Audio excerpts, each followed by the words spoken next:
Well, howdy there, Internet people. It's Bo again, and welcome to The Roads with Bo. This is a Thursday episode, and we are just doing a Q&A and maintaining the schedule of putting something out on Thursday. These are your questions.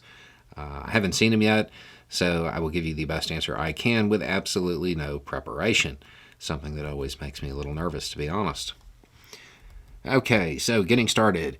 You've talked about the importance of name recognition when it comes to the other three Democratic candidates for president. Why is there no good reporting or comparison charts or whatever?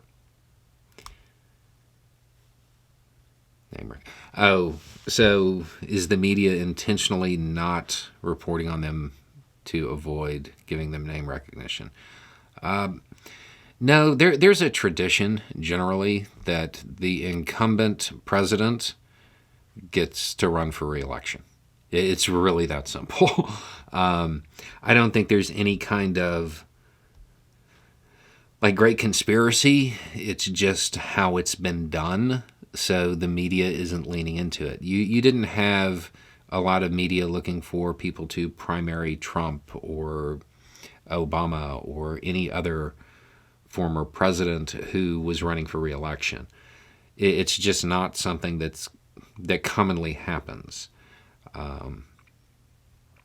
The candidates out there, so you got Williamson, you've got Dean, the other three.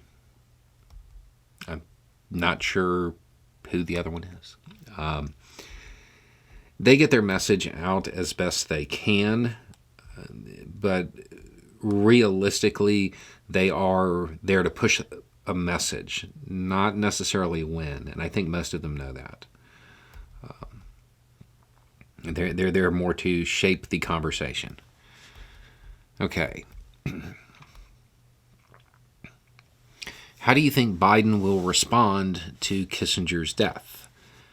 How do you think he should respond? He's already hurting among young progressives. I fear Biden is living in a world where Kissinger is a well-respected former Secretary of State. That's a distinct possibility.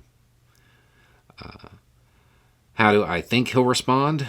Probably going to the funeral and having some nice words, observing the traditional standards that were set when it comes to something like that. How do I think he should respond? He is a very, very busy man, and I would totally understand if he was unable to attend given everything that he's dealing with right now. At the risk of sounding elitist, do rural Americans generally know that they're living by leftist economic principles? Wow, I thought that was going in a completely different direction. Okay, at the risk of sounding elitist, do rural Americans generally know they're living by leftist economic principles? Are they even aware they're outside what's considered typical for an American economic experience? Is this leftover poison from the Red Scare? What can we do about it? Okay, one question at a time. Do rural Americans generally know they're living by leftist economic principles? No. A lot of them view left and right as a cultural thing, not an economic thing. And even though they will participate in a co-op and have a union job and engage in mutual aid and do all of the leftist economic theory, they are socially conservative. Obviously, we're talking about generalities here. So it's hard to even broach this subject at times. Are they even aware they're outside what's considered typical for an American economic experience? Yes. That part, yeah, they totally get it. But they view it more, oddly enough, it really seems to be associated with a rugged individualist rural thing more than leftist thing, which which is funny because it is very much left. Is this leftover poison from the Red Scare? No, it's a thing in the United States. I mean, generally speaking, people see the Democratic Party as left. I mean, it's not, you know.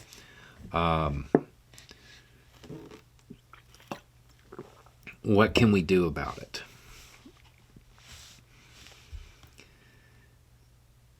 I don't know that you can. I don't know that there's much to do. You know, you can try to bring those principles to the suburbs, which might be more helpful than trying to convince rural Americans that what they've done their entire lives is leftist. It might be easier to use the example of what they've done to try to reach people in the suburbs that are slightly more willing to change than rural people. There's a notorious stubborn streak. So, how do you feel about Kissinger's death personally? Personally, I did not know him. I mean, I know what you're asking. I spend a great deal of my time talking about how foreign policy is in hopes that people can change what it is. I do not agree with Kissinger's view of the world.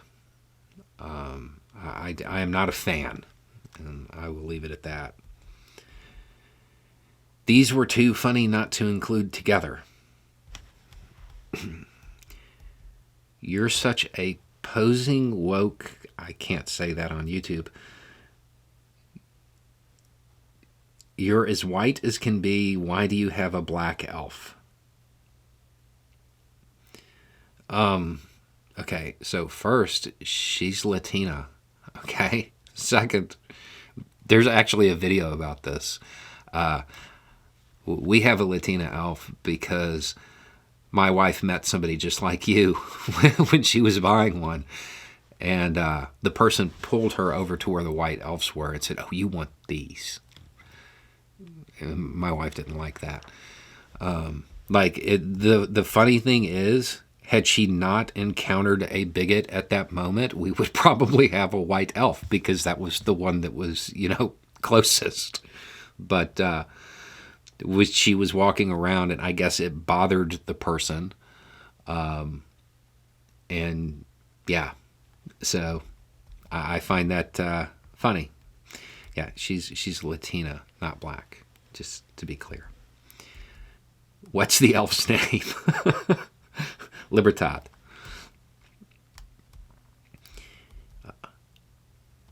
Did you see the shooter in Vermont has a DV history? Yeah, I've seen a little bit about that. If you've missed this, in something that is, completely surprising, the person who has been accused of shooting the 3 Palestinians, they have a history with domestic violence in some way. It's not exactly clear how it all transpired, but we do know that his girlfriend, a while back, basically begged the department to take away a firearm from him. And if you don't know, if you haven't seen any of those videos, the overlap between DV histories and mass incidents is huge. It is huge. And it's just one of those things that consistently comes up. Are independent voters between the Dems and the Republicans? Because logically speaking, if you're a leftist center, your closest representation are the Dems, equally for Republicans on the right. So a far left voter would most likely feel offended if called a Dem. I don't know if offended is the right word, but they might often point out that they're not actually a Democrat, but they surely won't vote Republican. So where are the independents, and what do you mean with that, strictly speaking? It's not that typical to be in a party here in Germany, and we have like 5 to 7 big ones. Are independents simply not members of a party or voters that aren't clearly in one or the other's camp? Okay, so in the U.S., independent means you are not a member of the Republican or Democratic Party, really. There are other parties in the United States, but most times they get counted as independents. The majority of independents are not independent in the way you're thinking. Yes, there are a whole lot of people who are far left that are not Democrats. They do tend to vote for the Democratic Party. But when you hear people doing political analysis, it's not, those aren't the ones they're talking about. They count those as progressive Dems. The independents are really swing voters. They're centrists between the Republican and Democratic Party. That's when people are talking about it, that's who they're talking about. There are independents that are not part of that group, but they're not a huge amount. The bulk are those who swing back and forth between the Republican and Democratic Party, either because they have a set of beliefs that doesn't change, and they know what their principles are, and they look for the candidate that best aligns overall, or they really don't have a strong political or ideological framework, and they vote for who they like. Obviously, a generalization. Okay. Oh, and this goes on. Let's say this really far-left person is not a Democrat or a Republican, and their views are so far outside the Overton window that really no party or candidate that has a chance at getting a majority would align with them. Okay, so this is what happens with the left independents here. They get lumped in with Dems. But in the end, if this person isn't a pure ideologue and wants to affect positive change by voting, they are still always voting Democratic. By that, are they a Dem? No, they're still, like, they would be counted in that when you're talking about people talking about left and right and the way things are swinging. But when you are talking about polling on independence, in that case, they would be considered an independent. We need more parties in the United States. We really do. There is a large group of people that really they vote Democratic in pretty much every time. But they're doing so not because they truly support the Democratic Party or the positions being offered. They view them as less harmful. They're choosing their opposition is what's happening, or they're voting out of self-defense. Okay, is the My Pillow guy as dense as he seems, or is it all an act? A person who built a multi-million-dollar company can't be that. I accept that maybe he inherited it all. Okay.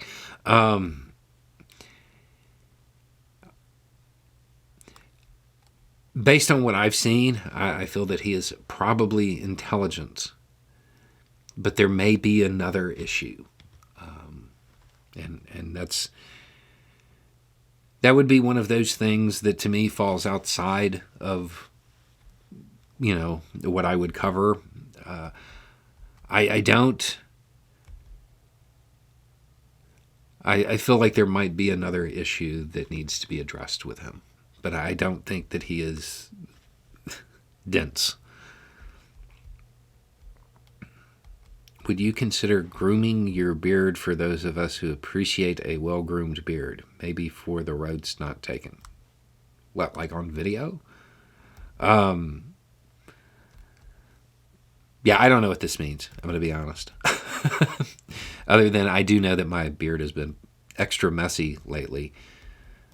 But on the upside, this is normally around the time of year where I actually trim it. So maybe you'll get that soon.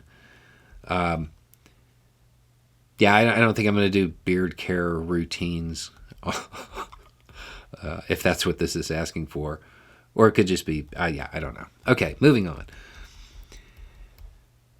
I've been wondering why you haven't made any videos on the Israeli-Palestinian war, at least not beyond Biden's moves to calm things. I don't expect you'll voice a strong stance on it, but it would be nice to hear your perspective. I have recorded a number that I haven't released. I actually do have a strong stance on it, but right now it's not really. It is not one that most people want to hear. Short version, it's all waste. Nobody's going to be happy. Neither strategy that is being deployed is going to work. And the primary thing at this point should be the preservation of life.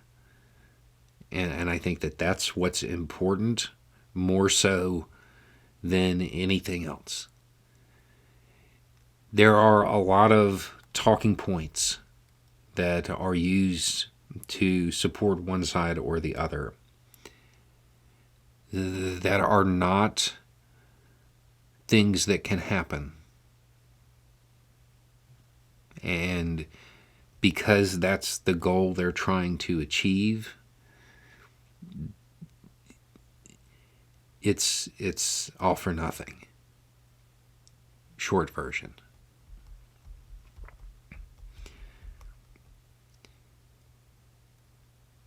I've been watching you for a long time. I want to first thank you for all you do. Now to my question. I do live streaming on TikTok with a community of 3D printing enthusiasts, and we would like to start doing a fundraiser live stream to raise money for a good cause every year.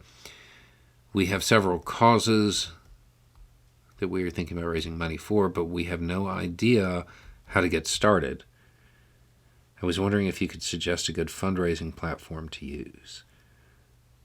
I have looked into Give Lively and Give Butter. I'm not familiar with those a little bit, but I have no experience and was wondering what you use or what you would suggest.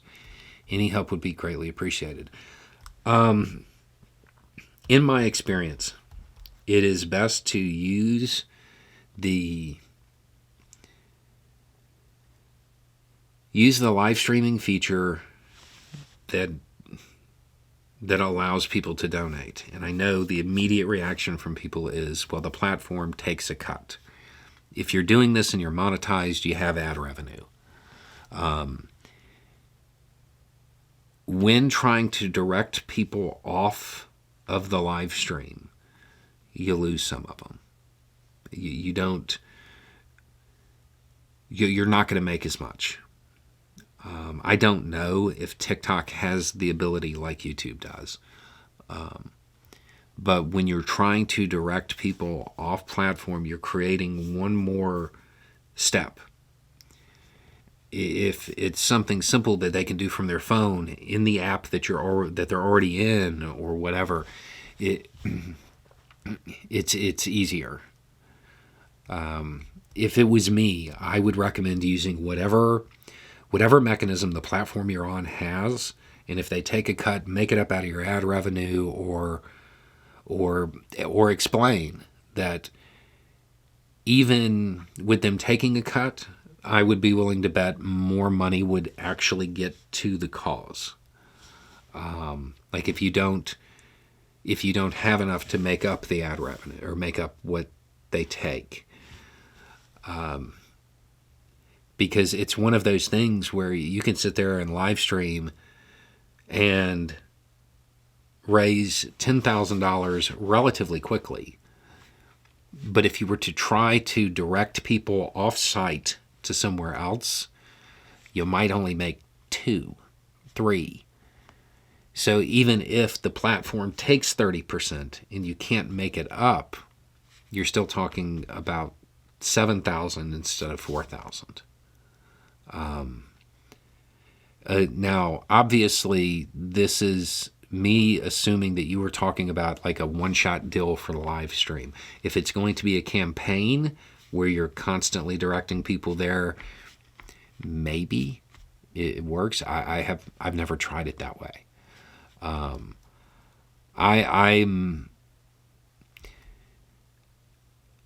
of the opinion that you let them take their cut and make it up.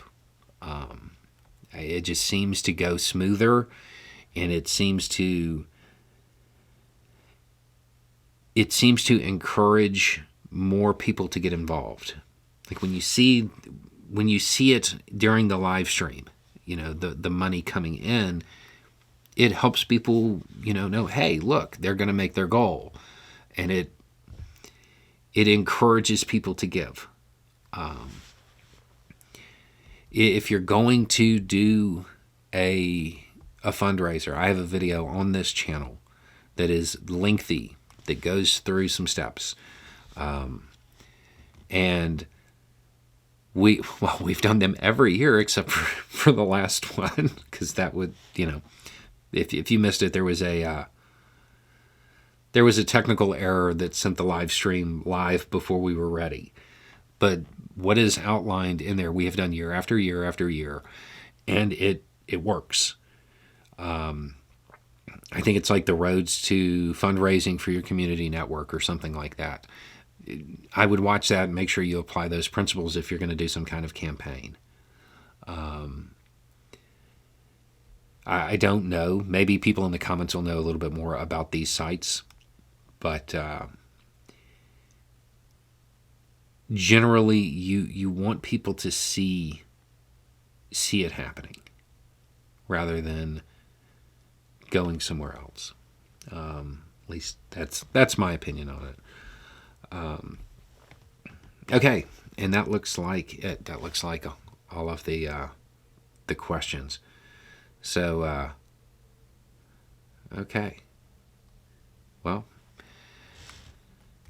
a little bit more context, a little bit more information, and having the right information will make all the difference. Y'all have a good day.